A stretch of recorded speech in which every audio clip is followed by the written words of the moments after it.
His heart was broken, mine was mended. He became sin, now I am clean. The cross he carried bore my burden. The nails that had me set me free. His life for mine, His life for mine.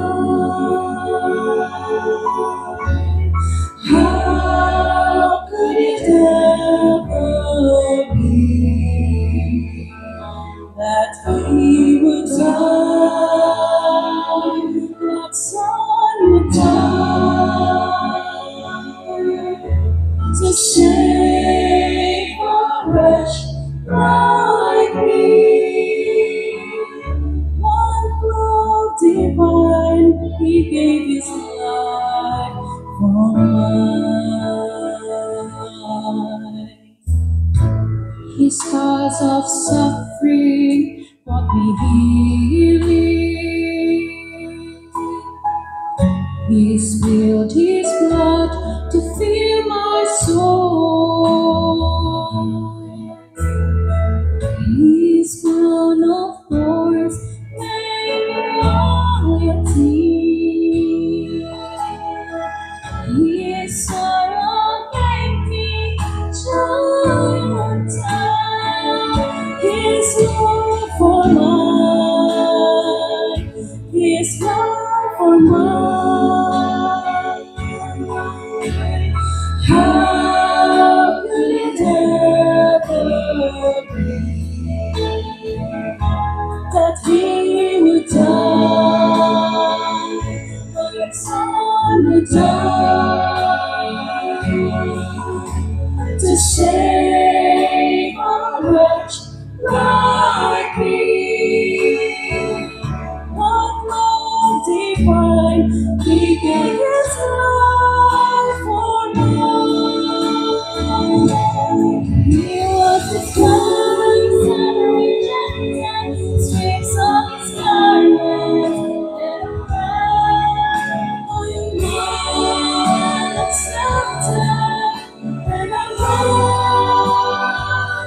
the virgin life.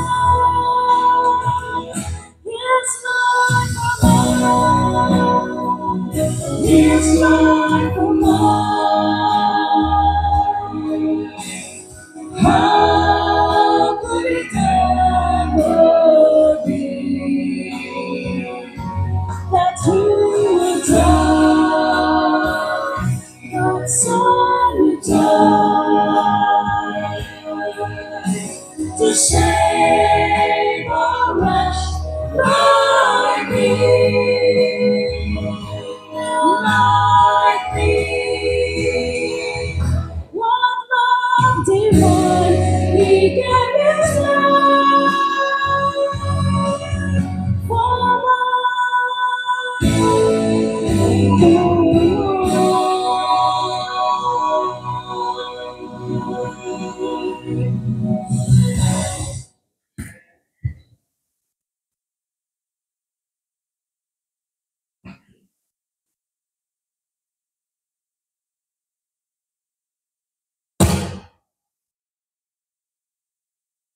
May buntag sa tanan. Smiling kay si Ma'am Amy Rose. So nining takna sa kabuntagon no anya kita karon sa katulong nga bahin sa ato ang week of prayer o nining takna sa kabuntagon atong paminawan o katulong nato nga topic mao ang blessed is the meek. So gisgutan diri mga kaigsunan ang kinaiya sa pagpaubos nga dili og arang madawat sa usa ka tawhanon nga kinaiya. Ipakita sa atong Ginoong Hesus kung unsa ang maayo. Idaog niya ang kalibutan pinaagi sa pagpakita sa pagpaubos siyang kaugalingon ug ikaw ug ako nakaangkon og kadaugan pinaagi kadto kaniya. Amen mga kaigsunan. Ug buot sa Ginoo usab ang iyang mga katawhan makabaton og kinaiya sa pagpaubos. ipakita sa iyang mga katawhan na iyang pinili nga ang iyang katawhan magmadaogon usab pinaagi sa pagpakita, pagpadayag sa kinaiya sa pagkamapausan. Kung sa gitudlo sa ginungan ni kanato, ang iyang gitudlo mao nga dagka ang kaaway pinaagi sa pagbuhat sa maayo.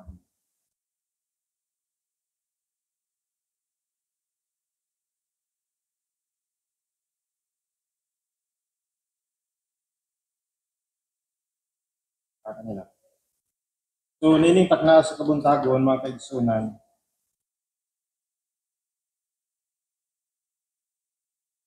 basin matingala mo nga ako'y nagdala nining takna sa kabuntagon nga admin man eh.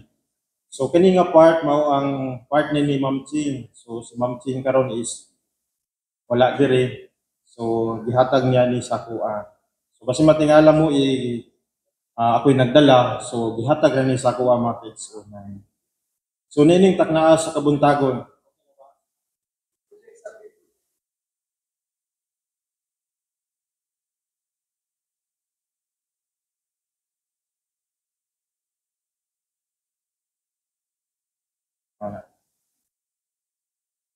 so nining takna sa kabuntagon atong tun-an ay katulong nga bahin sa Mateo chapter 5. Iskutan diri sa Mateo chapter 5 verse 5, mga kaigsunan, blessed are the meek. Ako basahon diri, blessed are the meek, for these shall inherit the earth. Bulahan ang mapabsanon kay makadawat sila sa gisaad niya. Kini mga kaigsunan nga bulahan gingon ni Ginoong Hesus nga makadawat sa gisaad niya. Adunay tulo ka mga punto nga atong pagahisgutan ni natakna sa kabuntagon mahitungod sa kinay sa pagpaubos. Una diri ang pagpaubos usa ka kinaiya sa atong Ginoo. In Luke chapter 22 verse 27 nagaingon, for who is greater? The one who is at the table or the one who served? Is it the one who is at the table? But I am among you as one who served. Kinsa man ang labaw? Ang gisilbihan ba sa pagkaon na sa lamisa o ang nagsilbi kaniya ang nag-serve? Ingon ang Ginoo ang gisilbihan gayod. Apan ako aniya nagsilbi kaninyo. Ipakita niya ni Ginoong Hesus kung unsa ang kinaiya niya pinaagi sa iyang pagserbisyo nganhi kanato.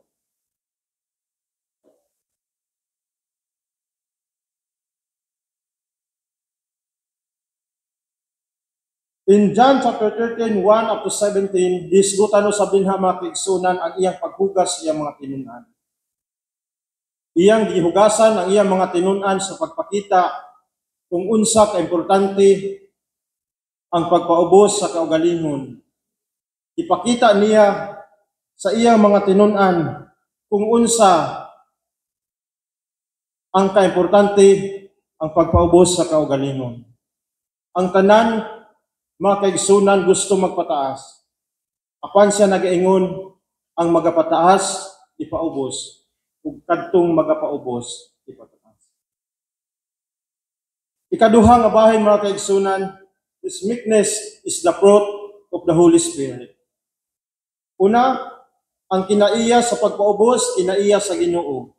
Ikaduha, ang pagpaubos usa kabunga sa balang Espiritu. In Galatians chapter 5 verse 22 and 23, but the fruit of the Holy Spirit is love, joy, peace, long-suffering, gentleness, goodness, faith, meekness, temperance. Against such there is no law. So nining takna sa kabuntagon, ang bunga sa balang Espiritu mo usan niini mga kaigsunan ang kinaiya sa pagpaubos. In John chapter 15 verse 16 gisgutan din ha nga dili kamo mo nagpili kanako, ingon si Ginoong Hesus, ako ang nagpili kaninyo ug gipili ko kamo aron manlakaw ug mamunga mga bunga nga mulungtad ug ihatag kaninyo sa amahan bisag unsay pangayoon ninyo kaniya pinagi ngadto sa ngalan. Isugo kita sa pagpanlakaw aron mamunga Kining punuan mga kaigsuonan kung kini mamunga, naay time nga moabot ang kalamidad, matagak ang bunga. Naay panahon nga moabot ang mga kasakit, matagak ang bunga. Moabot ang init, madaot ang bunga, matagak. Apan mga kaigsuonan, gisgutan dinhi nga panlakaw kamo og mamunga, mga bunga nga mulungtad. Ipasabot dinhi mga kaigsuonan nga sa pagpanlakaw ngadto sa mga katawhan nga gisugo sa Ginoo, sila magapamunga ug kanang bunga nga anaa kanato nga mao ang bunga sa balang espiritu mulungtad kung kita adunay pagpabilin ngadto.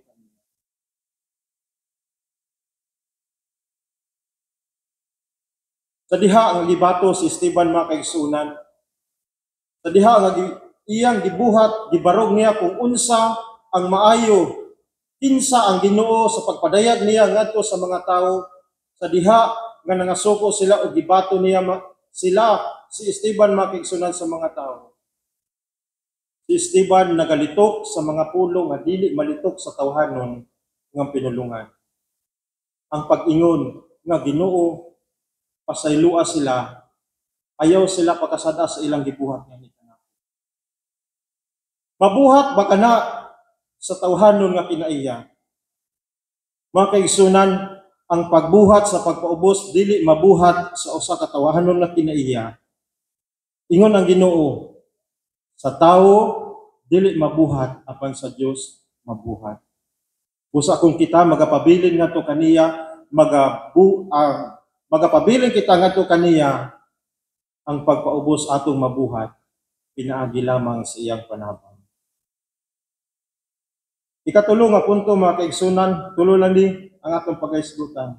Una, ang kinaiya sa pagpaubos usa ka kinaiya sa Ginoo. Ikaduha, ang pagpaubos usa ka bunga sa balang espiritu. Ikatulo mga kaigsuonan, gusto sa Ginoo nga ang iyang katawhan adunay kinaiya sa pagpaubos. Diri sa kalibutan mga kaigsuonan, daghan klase-klase nga mga panghitabo nga magapahatod kanato sa pagpataas sa atong garbo, sa atong emosyon, sa pagsukol, sa pagbaton kanato og pagkasuko. Daghan kay ta, bahin lang sa balay lang magsugod, sa mga kabataan o sa mga panghitabo, sa traffic, sa pagpanarbaho, daghan. O gusto sa Ginoo nga iyang katawhan gamiton ang kinaiya sa pagpaubos nga gihimo niyang ilustrasyon nga nahimo siyang magmadaogon tungod sa pagbuhat niya niini. Mga kaigsuonan, ang karakter sa mao nga pagpaubos dili ingon nga weak, hina uluya mga kaigsuonan. Lig-on kini kay tungod kay kini imong gibuhat tungod og alang sa pagpasidungog ngadto sa Ginoo. Ingon diri, ipakita niya kanimo o tao in Micah chapter 8 verse 6 verse 8. He hath showed thee, O man, what is good and what that the Lord require of thee, but to do justly, and to love mercy, and to walk humbly with thy God. Ipakita niya kanimo, ingon siya, o tao unsa ang maayo. Ang pagbuhat sa kaangayan, ang pag-atod sa gugma, ug paglakaw nga mapilusanon nganha sa Dios. In James chapter 4 verse 10, humble yourselves before the Lord, and He will lift you up. In 1 Peter chapter 5 verse 6, humble yourselves therefore under God's mighty hand, that He may lift you up in the due time. In Matthew chapter 23 verse 12, and whosoever shall exalt himself shall be abased, and he that shall humble himself shall be exalted. In conclusion, mga kaigsuonan, if God will not humble Himself, there will be no victorious of salvation. If God will not humble Himself, wala kita'y kaluwasan nga naangkon sa matag-usan. Ang pagpaubos sa kaugalingon usa ka kadaugan sa usa ka tumutuo ni Ginoong Hesus. Ang pagpaubos usa ka pagpataas o pagpasidungog sa Dios dili sa kaugalingon. Mga kaigsunan, ang Dios na kinahanglan og mga tawo nining kalibutana nga mudaog sa kalibutan pinaagi sa kinaiya sa pagpaubos. Naot nga kita ang tanan atong nasabtan nga kita magalakaw uban sa Dios, uban sa kinaiya sa Dios, ang kinaiya sa pagkamapinusanon. Daghang salamat ug may buntag ka natin.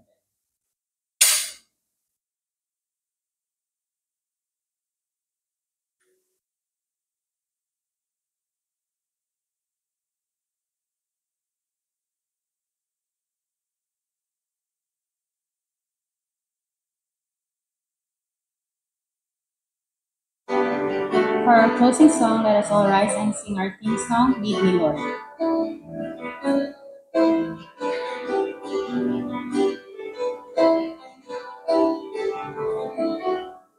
Blessed are the poor in spirit, longing for the Lord. For God's coming kingdom shall be theirs. Blessed are the sorrowing, for they shall be consoled.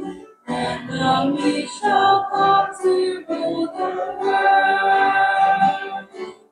Lead me, Lord, I long to seek and to find the narrow way. Be my way, be my truth, be my life, my Lord, and lead me, Lord, today.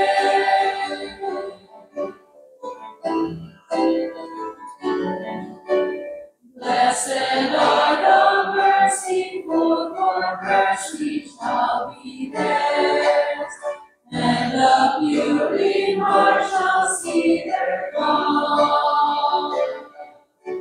Blessed are they whose hunger only free, for I say they shall be satisfied.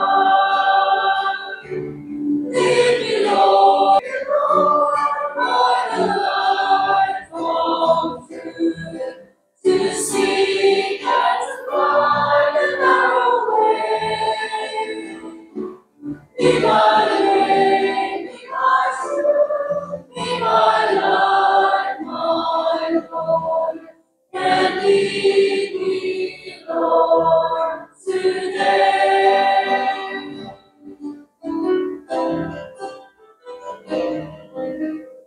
Blessed are they who through their lives are soulless seeds of peace.